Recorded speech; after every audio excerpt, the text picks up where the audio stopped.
Okay, so this time around, let's go to type of speech, context, and style. Okay, types of speech context. So how many this time around, how can you differentiate between interpersonal and interpersonal?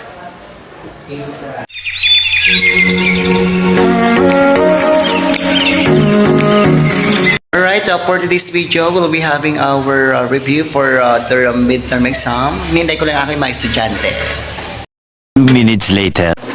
Alright, so guys, this time around we have the definition and nature of intercultural communication. If I were you, please review this topic. Okay? So again, intercultural communication happens when individuals interact, negotiate, and create meaning while bringing in their varied culture backgrounds. Okay. So there. So meaning, communication with other culture or other nationality. So you are sharing your culture in a forms of communication. That's why we call it intercultural.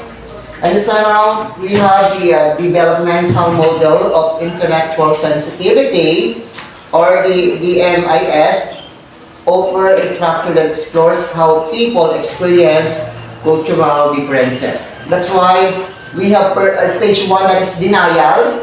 So meaning that is, does not recognize, okay, culture differences. So you are not recognizing the other culture. So you are denying. So that is denial stage. Number 2, defense. That is, you are thinking that your culture is better than others. If you will see, the individual starts to recognize culture differences and is intimidated by them, resulting in either a superior view. So you are thinking that your culture is better than others. So that is defense, right? Minimization, that is, although individuals see cultural differences, they bank more on the universality of ideas rather than on cultural differences. So meaning, you are thinking that all culture are the same. Okay. And stage 4, acceptance. So meaning, the individual begins to appreciate important cultural differences, of course, in behavior and eventually in values. Right. So that's why you're going to accept, like state here, to appreciate important cultural differences. It's all about acceptance. Okay, so if you read this statement, appreciate, that is acceptance. Next, adaptation. So individual is very open. If you see the word very open to word views when accepting new perspective, that is adaptation. Or we say that there is adjustment, okay, to accept their culture. So that's adaptation. Stage 6, we have integration, wherein individuals go beyond their own culture and see themselves and their action based on various cultural viewpoints. So in this case, in integration, guys, is there. So you are practicing their culture, right?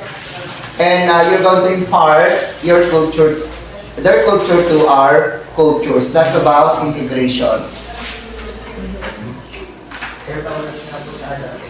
Adaptation, you will see the very open to the word, views and accepting new perspective. So wherein you can make an adjustment, di ba? When if you want to adopt their culture. The thing is, the individual is very open to word views. So that's your clues and hint word for you to get the answer or identify the answer, which is adaptation as the developmental model of intellectual sensitivity.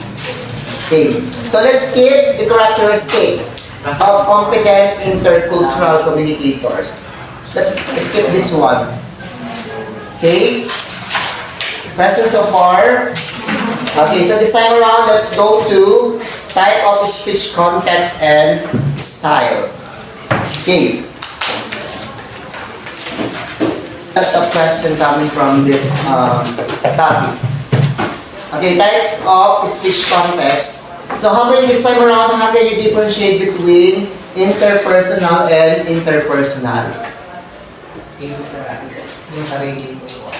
Yeah, that is intrapersonal, and says here that it refers to communication that centers on one person, right? If you read the word one person, when the speaker asks both the sender and the receiver of the message, that is intrapersonal, and interpersonal is communication with others. Very simple, right? Refers to communication between and among peoples and establishing personal relationship between and among them. Okay, that is interpersonal. And how about the communication between two people as type of interpersonal? That is dyad. Very simple. If you read the word occurs between, communication occurs between two people, that is dyad. Okay. This time around, the small group is all about more than 2 or 3 but less than 12. Okay, the communication involve at least, again, 3, more than 2, or less than 12 people. That is a small group. Okay, next we have public. So meaning, this is the communication refers to communication that requires you to deliver or send a message before or in front of a group. So definitely you need to prepare because you have huge audience when it comes in public, right? As type of interpersonal context. Okay. And of course, in addition, the voice is louder and gesture are more expansive because the audience is bigger. And sometimes the speaker need additional visual channels such as slide or a PowerPoint presentation. Next, we have mass communication again.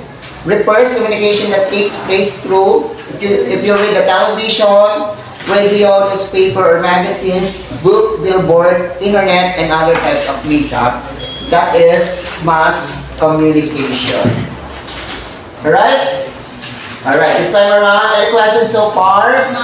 None. So this time around, we have the types of speech style. Okay. I guess you have to review this one also. We have the intimate. So intimate is all about, is a private, right? This style is private and at the same time occurs between or among close family members or individual. So meaning the communication is very private. That's why intimate. And also casual. This time around, when you say casual communication, meaning you can able to use a jargon, sabi niya doon. Islam or the vernacular language. So since we are here in Nueva Ecija, so do you think what is our vernacular language? Huh? Ilocano, right? So that is our vernacular. So since we are here and you understand and you can speak Ilocano, so definitely you can use that as casual communication, di ba? As type of speech style. Next we have consultative. This style is standard 1, professional or mutually acceptable language. Okay, so there. If you read the word 1, professional or mutually acceptable language, the answer will be consultative. Okay, so formal is used in a formal setting, according to the book. And the example are the sermons of praise and state of the nation and address of the president. Of course, that's very formal. Formal speeches, so whatever kind of, speech, as long as that is formal, will do. Or pronouncement by judges. Okay. So prosen is remain unchanged. So definitely that is permanent. Okay? Again, that is unchanged, frozen. Diba? As types of speech style. And I guess this is the last one, type of speech acts. Okay. So again, all you have to do, just memorize the 3 types of speech act. We're in locutionary, illocutionary, and perlocutionary. So it's all about, and when we say locutionary, you're just, I'll give you a statement, you're just expressing your statement. Illocutionary means say that you are commanding and requesting, right, to do the act. And perlocutionary is that you are directing someone to do the act. So again, all you have to do is just memorize these 3 type of speech act. That's very simple.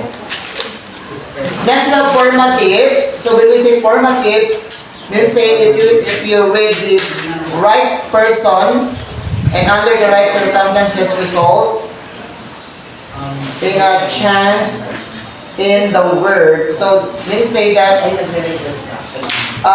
there is a specific person to perform something just by stating it, or the speaker. That's why one of the best example is during the wedding, right? That's why the word is, I now pronounce you husband and wife. So the only person who can do that are the priests, judges, and pastors, right? So there. That is performative. So again, there's a specific person, authorized person to do the act. Okay? Performative. Next, we have, the last one, I guess, is the last part. The Sears classification of speech acts. Okay? So, I guess, you need to memorize this. Okay? The Sears classification of speech acts. So, first, we have assertive. So, means say express belief about the truth of a proposition. So, meaning you are believing to yourself na. That's why we have example here that no one makes better pancake than me. It's all about expresses belief. You are believing that your pancake is the best among others. That's about assertive. Next we have directive. Of course, it's all about advocacy, perform, and action. That's why you are directive. So it seems like you are commanding and requesting somebody. Commissive, something doing in the future. You are promising, right? If you read this word, doing something in the future, that is the answer. Commissive. Expressive, it's all about which speaker expresses his or her feelings or emotion. Now, reaction. Okay? So again, for expressive, expresses his or her feelings or emotional reaction. And declaration is what? Act which brings a change in the external situation, of course. So the example are declaration of blessings, firing, baptizing, bidding, passing, a sentence, or excommunicating, or being excluded or expelled. Right? So that is declaration.